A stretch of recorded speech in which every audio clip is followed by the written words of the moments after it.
जय जगन्नाथ जय श्रीराम बंधुगण आपण मैंने जदि भगवान शिव को सच्चा हृदय भक्ति करुतांती ताहेले एही वीडियो को गोटे लाइक करी कमेंट बॉक्स रे ओम नमः शिवाय हर हर महादेव अवश्य लिखि दियंतु।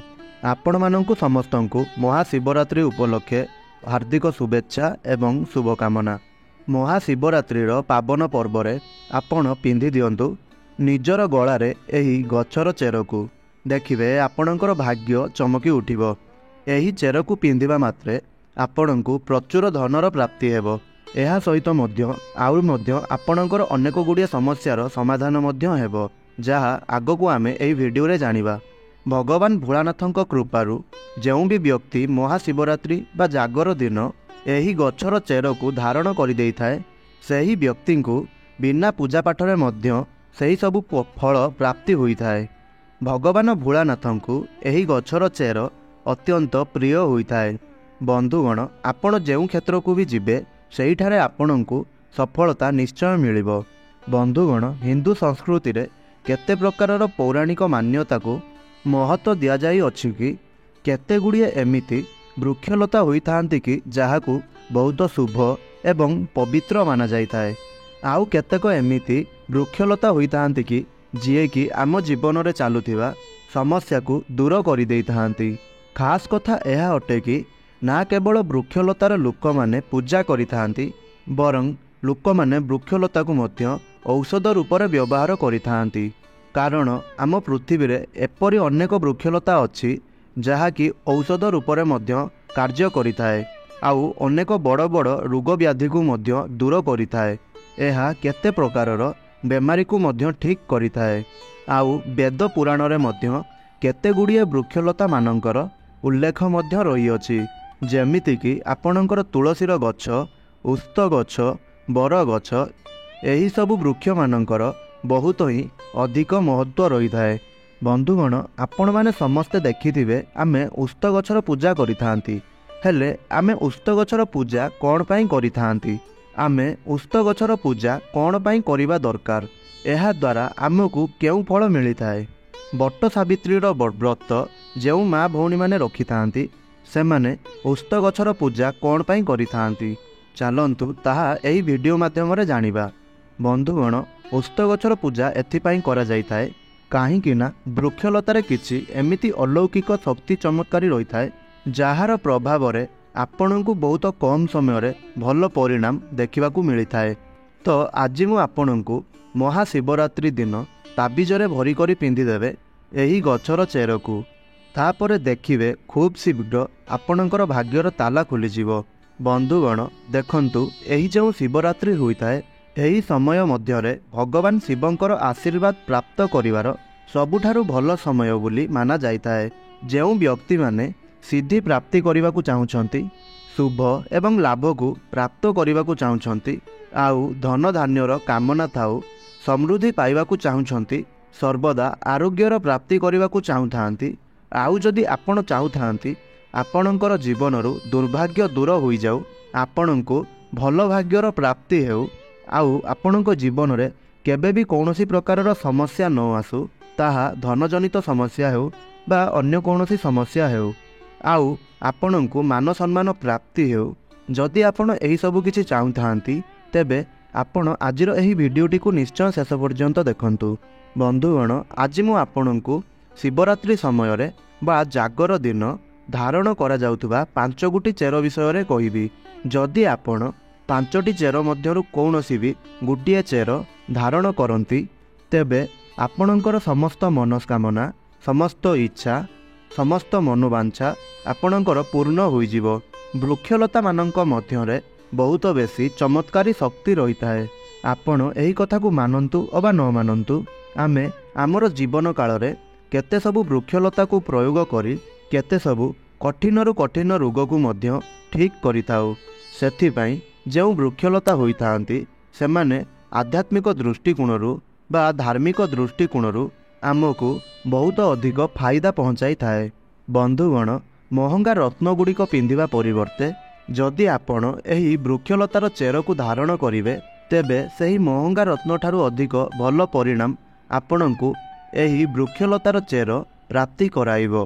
बंधुगण सर्वप्रथमे तो आपण एही वृक्षलतार चेर को आनिबा परे आपणंकु कौन करबाकू पड़िबो आउ आपण एहाकू किपरि धारण करिवे केउ उपाय रे धारण करिवे ताहा आसंतु एही वीडियो रे संपूर्ण रूप रे जानिबा। आपण प्रथमे सेही 5टी चेर मध्यरु जेकोसी भी गोटे चेर को आनिवे आउ आपण महाशिवरात्रि दिन एहाकू चांदीर ताबिज रे पुराइबे आउ तापरे आपणंकु एहा पिंधिबाकू पड़िबो। आउ जदि चांदीर ताबिज पई आपणंक पाखरे संबल नाही तेबे आपण सेही चेर गुड़िकु तंबार ताबिज रे मध्य धारण करिपारिबे।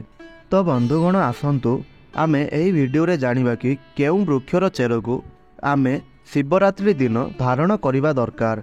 सर्वप्रथमे वृक्षटी हेउछि चमेली गछ। आपण सर्वप्रथमे चमेलीर चेर आनिबा दरकार। सर्वप्रथमे आपणंकु चमेली गछर चेरर फायदा बताइबाकू चाहिबी। चमेलीर मूलरे बा चेररे दैवी शक्ति मानकर बास होता है। आपण माने यह निश्चय देखिथिबे बा जानिथिबे चमेली गछर जो तेल होता है ताहा प्रभु हनुमान महाराजों को समर्पित होता है। यही तेल रे प्रभु हनुमान महाराजंकर दैवी शक्ति रही है। जो लोक माँ लक्ष्मींकर कृपा प्राप्त करने को चाहूँगी, जो लोक माँ लक्ष्मींकर सिद्धि प्राप्ति करने को चाहूँगी, जो लोक मंत्र को सिद्धि करने को चाहूँगी, जो लोक आरोग्य रहिबा को चाहूँगी, एमिति व्यक्ति माने चमेलीर जो चेर होता है ताहाकू अवश्य आनिबा उचित। चमेलीर जो चेर होता है एहाकू आपण शिवरात्रि दिन नहीं आसंतु एवं एहाकू पूजा करी एही दिन पूजा करिबा परे सही चेर को प्रथमे चांदीर ताबिजरे पुरांतु। आउ जदि चांदीर ताबिज किनिबा पय आपणक पाखरे संबल न हुए तेबे आपण एक तंबार ताबिज मध्य किनि पारिबे। आउ सही चेर को तंबार ताबिजरे पुराई धारण करंतु। आपण शिवरात्रि दिन एहाकू आपणकर हाथ रे धारण करंतु। तो एहा द्वारा दैवी शक्तिर आपणकू प्राप्ति होता है। आउ आपणकू भगवान शिवंकर आशीर्वाद प्राप्ति होता है। अलौकिक शक्ति गुड़िकर प्राप्ति होता है। प्रभु हनुमान महाराजंकर कृपा आपणकू प्राप्ति होता है। आउ आपण सर्वदा निरोग रही थांती। वर्तमान जानिबा द्वितीय वृक्षटी हैला अपमार्ग गछ। बंधुगण एही वृक्ष को केते जगार गुगुचिया नाम रे मध्य जना जाइथाए। आपणक एरिया रे एही वृक्ष को केउ नाम रे जना जाए ताहा निश्चय कमेंट माध्यम रे जणांतु। आउ एही वृक्षर नाम सह हर हर महादेव ओम नमः शिवाय निश्चय लिखिबे। बंधुगण एही वृक्ष को अपमार्ग कौन पाई कुहा जाए कारण एही वृक्षर जो बीज होता है यह उल्लटा रही है। एही कारणरू एही वृक्ष को अपमार्ग बोली कुहा जाइता है। एहार अर्थ एही वृक्ष दुनिया ठू उल्लटा चली थाए। अपमार्ग वृक्षर सन्थ महात्मा लोक सबुठारु अधिक प्रयोग करिथांती। अपमार्ग वृक्ष जो होता है एही गछर बीजर खीरी बनाई करी एहाकू खाइबा द्वारा आपणकू 10 दिन पर्यंत भूक लगी न थाए। सेथिपाई एहाकू सन्थ महात्मा माने एहार बीजर खीरी बनाई करी सेमानंकर साधना पूर्वरु खाइथांती कारण जेपरि सेमाने अधिक समय धरी साधना करिपारिबे। तो एहार चेर को आपण केबे पिंधिबा दरकार आउ केउ उपाय रे धारण करिबा दरकार। बंधुगण आपण एहार चेर को एही शिवरात्रि दिन बा जागर दिन 8 मार्च 2024 शुक्रवार दिन धारण करिपारिबे। एहाकू धारण करिबा परे एहा आपणकर शत्रु मानकर नाश करिथाए। आउ हाँ एही वृक्षर बा एही वृक्ष चेरर एक खास कथा जो लोक वशीकरण करिबा पई चाहुछंती कि समस्त लोक तांकू देखिकरी समूहित होई जाआंतु आउ केवल तांकर ही कथा मानंतु। तो बंधुगण एहीपरि व्यक्ति अपमार्ग वृक्षर चेरर निश्चय धारण करंतु। एही वृक्षर चेर को धारण करिबा परे बा अपमार्ग वृक्षर चेर को आपण धारण करिबा परे आपणकर आध्यात्मिक उन्नति होता है। आउ आपणक भाग्यर ताला मध्य खुली जाइथाए। आपण जेउठाकू भी जाआंतु लोक माने आपणकू देखिकी आकर्षित होइथांती आपणकर वशीभूत होइजिबे। तो बंधुगण एहाकू आपण अवश्य धारण करंतु। एहाकू आपण आपणकर गଳାରେ ହେଉ बा हातरे ହେଉ आपण एहार चेर को ताबिजरे पुराई धारण करिबा परे आपणकर जो नवग्रहर पीड़ा होता है ताहा आपणकर तत्काल दूर होता है। जेमिति कि आपणकर शनि पीड़ा राहुकेतु दशा यही सबू आपणकर दूर होता है। बंधुगण आउ जदि आपण अपमार्ग चेर को नहीं अधिक बा संपूर्ण तथ्य जानिबा पई चाहुछंती तेबे मु डेस्क्रिप्शन ले अपमार्ग वृक्षर संपूर्ण तथ्य थिबा एक वीडियोर लिंक देदेवि। सेठारे आपण जाई अपमार्ग वृक्षर संपूर्ण उपाय एवं तार फायदा विषय रे आपण जानि परिबे। तेबे बंधुगण वर्तमान जानिबा तृतीय वृक्ष बा तृतीय चेर विषय रे। तृतीय वृक्षटी हैला बरगछर जटा। यह आपणक भाग्यर ताला खोली थाए। राताराति यह आपणकर भाग्य को चमकाई थाए। बरगछर जो जटा थाए ताहा आध्यात्मिक दृष्टि बहुत ही पवित्र माना जाई थाए। आउ आमर हिंदू धर्म रे बरगछ को देववृक्ष बोली माना जाई थाए। देववृक्ष कौन पाई कुहा जाई थाए काहींकि ना बट सावित्री दिन आपण माने निश्चय देखिथिबे एही बरगछर पूजा होई थाए। आउ जो बरगछ होई थाए सेथिरे समस्त देवी देवतांकर शक्ति समूहित होई थाए। बरगछरे मध्य पितृपुरुष मानंकर आत्मार वास होई थाए। आउ मध्य बरगछ को भगवान शंकरंकर स्वरूप बोली माना जाए। तो आपण माने जदि आपणकर भाग्य को चमकाइबा को चाहुछंती आउ आपणकर आध्यात्मिक उन्नति करिबा को चाहुछंती तेबे आपण एही शिवरात्रि दिन बा जागर दिन एही बरगछर जटा को अवश्य ताबिजरे पुराई धारण करिवे। बरगछर जटा आपण धारण करिबा परे आपणଙ୍କୁ 20 ରୁ 25टी अनेक चमत्कारी फायदा मिली थाए। वर्तमान जानिबा चतुर्थ वृक्ष संपर्क रे। तेबे चतुर्थ वृक्षटी हैला धला अरख गछर चेर। बंधुगण धला अरख गछर चेर जो माने गाँव रे वास करुछंती सेमाने बहुत सहजरे पाई परिवे। आउ धला अरख गछ को भगवान गणेशंकर स्वरूप बोली माना जाए।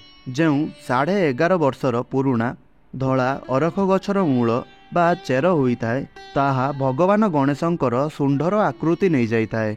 आउ भगवान गणेशंकु रिद्धि सिद्धि आउ शुभ लाभर स्वामी बोली कहा जाइथाए। तेबे जदि आपण रिद्धि सिद्धि शुभ लाभ धन वैभव प्राप्ति करने को चाहूँगी तेबे आपण अरख गछर चेर जागर दिन बा शिवरात्रि दिन निश्चय नहीं आसतु। एहाकू आनिबा परे आपण एहाकू भल भाबरे धोई शिवरात्रि दिन ताहाकू भल भाबरे पूजा करिनेबे। प्रथमे आपण एहाकू पूजा करिवे आउ ताहा परे सेही चेर को आपण तंबार ताबिजरे हेउ बा चांदीर ताबिजरे हेउ ताहाकू पुराइबे। जेउ ताबिज आपणकर सामर्थ्य हेबो किणी आनिबे आउ सेथिरे ताहाकू बा अरख गछर चेर को पुराई ताकू आपण धारण करिनेबे। देखिबे जदि आपणकर नवग्रहंकर पीड़ा थिबो ताहा धीरे धीरे दूराइबाकू लागिबो। खास करी आपणकर बुध ग्रहंकर पीड़ा दूर होइथाए एवं भगवान गणेशंकर आशीर्वाद आपणଙ୍କୁ प्राप्ति होइथाए एवं भोलानाथंकर आशीर्वाद मध्य आपणଙ୍କୁ प्राप्ति होइथाए। तो बंधुगण वर्तमान जानिले आपण धला अरख गछर चेर संपर्क रे। वर्तमान जानिबा दुदुरा गछर चेर विषय रे बा पंचम चेरटी हेउची दुदुरा गछर चेर। बंधुगण जदि आपणଙ୍କର लंबा समय धरी व्यापार रे कौनसी उन्नति हेउनाई बा आपणଙ୍କ व्यापार रे कौनसी प्रकारर लाभ देखा देउनाई आउ आपणଙ୍କର लंबा समय धरी आर्थिक समस्या देखा देउची आउ आपण निज करजर मायाजाल रे फसी जाइछंती आपणଙ୍କର जीवन रे मध्य धन आसीबा बंद होई जाइछि। तो बंधुगण भगवान भोलानाथंकु दुदुरार गछ बहुत अधिक प्रिय होइथाए। यह एक एमिति गछ होइथाए जहार फूल को आपण भगवान शिवंकु महाशिवरात्रि दिन किंबा श्रावण मासरे अर्पण करि दियंती एवं आपणଙ୍କର मनरे थिबा मनोवांछा बा मनस्कामना कहि दियंती तो आपणଙ୍କର सेही मनोकामना इच्छा पूर्ण होइथाए आउ तत्काल पूर्ण होइथाए। आउ जदि आपण आर्थिक समस्या रे घेरी होई रहिछंती तो केवल आपणଙ୍କୁ एतिकी करिवार अछि एही महाशिवरात्रि दिन आपण केउठु भी दुदुरा गछर चेर को नहीं आसतु एवं महाशिवरात्रि दिन आपण सकाळु निजर स्नान आदि कार्य सबु सारी बा आपणଙ୍କର दैनिक कार्य सबु सारी 1 लुटा जल एवं दुदुरा गछर चेर को नहीं करी भगवान शिवंक मंदिर को जाआंतु। प्रथमे आपण भगवान शिवंक लिंगरे 1 लुटा जल अर्पण करंतु एवं दुदुरा गछर चेर को निजर हाथ धरी 108 थर ओम नमः शिवाय जप करंतु एवं एहा परे एही गछर चेर को आपण निजर गଳାରେ धारण करंतु। आउ गଳାରେ किपरि धारण करिवे प्रथमे आपण एक चांदीर ताबिज आणंतु तापरे आपण एही दुदुरा गछर चेर को आणंतु आउ सेई चेर को भल भाबरे सफा करी धोई ताहाकू सुखाई दियंतु एवं ताहा सुखी जिबा परे ताहाकू आनी चांदीर ताबिजरे हेउ बा आपण तंबार ताबिजरे हेउ सेथिरे पुराई ताकू आनी आपण आपणकर गଳାରେ बांधंतु आउ आपण एहाकू निजर गଳାରେ धारण करिबा परे आपणकर समस्त मनस्कामना समस्त इच्छा समस्त मनोवांछा निश्चय आपणकर पूरण होइजिवो आउ आपणकर समस्त आर्थिक समस्या तत्काल दूर होइजिवो एवं आपणकर जीवन रे धनर आगमन होबा आरंभ होइजिवो। एहा तो गला दुदुरा चेर संपर्क रे वर्तमान जानिबा अपराजितार बा अपराजिता गछर चेर संपर्क रे। अपराजिता गछर चेर कौन पाई धारण करिबा दरकार बंधुगण जेउ अपराजिता गछ होइथाए एहार पुष्प माता लक्ष्मींकर अत्यंत प्रिय होइथाए। अपराजितार पुष्प माता लक्ष्मी को बहुत बेसी पसंद अटे एवं अधिकतर जदि आपण लक्ष्मी पूजारे माँ लक्ष्मी को आपण प्रसन्न करने को चाहते तेबे आपण अपराजिता गछर चेर को चांदीर ताबिजरे पुराई धारण करंतु। बंधुगण देखिबे आपणको माँ लक्ष्मींकर कृपा प्राप्ति हेबो आउ आपणको भाग्यर कबाट खुली जाई थाए। आपणकर जहाँ भी किछि अर्थजनित समस्या थाए ताहा ऋण देवा नेबा हेउ बा आपण करजरे बुड़ी रहिछंती बा आपणकर रोजगार मार्ग मध्य सबु बंद हो जाइछि बा आपणको घर को धन आसुनाई एही सबु समस्यार समाधान हो जाई थाए आउ आपणकर धन आसीबार मार्ग मध्य खुली जाई थाए। चाकरी दरकार जदि आपणको चाकरी प्राप्त होइथाए आउ आपणकर आध्यात्मिक उन्नति होइथाए। बंधुगण आपण एहा मानंतु अबा न मानंतु धर्म निज जगार अच्छी जड़ीबुटीर शक्ति निज जगार अच्छी आउ जड़ीबुटीर शक्ति ताहार अलगा महत्व रही थाए आउ एही सबु उपरे मनुष्यर विश्वास रखिबा बहुत जरूरी हुई थाए। जेउ लोक मानि थांती सेमानंक पई भगवान अछंती आउ जेउ लोक मानंती नाही सेमाने पत्थर भावी थांती आउ मध्य जदि आपण एही उपाय को करिवे आउ आपणक मनरे एही उपाय पई विश्वास नथिबो ताहा मध्य आपणको कौनसी फल प्रदान करिबो नाही। जदि आपण भगवान को मानि थांती तो पत्थर भी आपणक पई भगवान जेमिति पूजनीय हो जाई थाए। तो बंधुगण मु आपणको जेते भी जड़ीबुटी विषय रे कहिली जदि आपणकर विश्वास अछि तेबे जाई एहा आपणको भल परिणाम देबो। तो बंधुगण आपण आपणकर भाग्य को परिवर्तन करिबा पई आउ आपणकर आध्यात्मिक उन्नति करिबा पई एही चेर आपण अवश्य धारण करंतु। सर्वदा आपणको एहा सुरक्षा प्रदान करिवो एवं सर्वदा एहा आपणकर साथ देवो। तो बंधुगण आपणको जदि एही भिडियोटी भल लागि थाए ताहेले तळे थिबा हमर कमेंट बॉक्स रे ओम नमः शिवाय हर हर महादेव अवश्य लिखि दियंतु एवं भिडियो को गोटे लाइक करि दियंतु आउ भिडियोटी को आपणकर परिवार वर्ग बंधु बांधव सांगसाथी मध्य शेयर निश्चय करंतु जहा फल सेमाने मध्य एही महाशिवरात्रि बा जागर दिन एही उपाय सबु करि परिबे आउ सेमाने एही उपायर मध्य फायदा उठाई परिबे। जदि सेमानंकर मध्य एही परि किछि समस्या थाए तेबे सेमाने मध्य एही उपाय को करि सेमानंकर सबु समस्या मध्य दूर करि परिबे। आउ बंधुगण जदि आपण एही चैनल को नुआ करि आछंती तेबे हमर एही चैनल को सब्सक्राइब करि हमर एही चैनल सहित जोड़ी करि रुहंतु। आउ जदि आपण आगरु जोड़ी करि रहिछंती तेबे आपणको बहुत बहुत धन्यवाद। जय श्रीराम जय जगन्नाथ।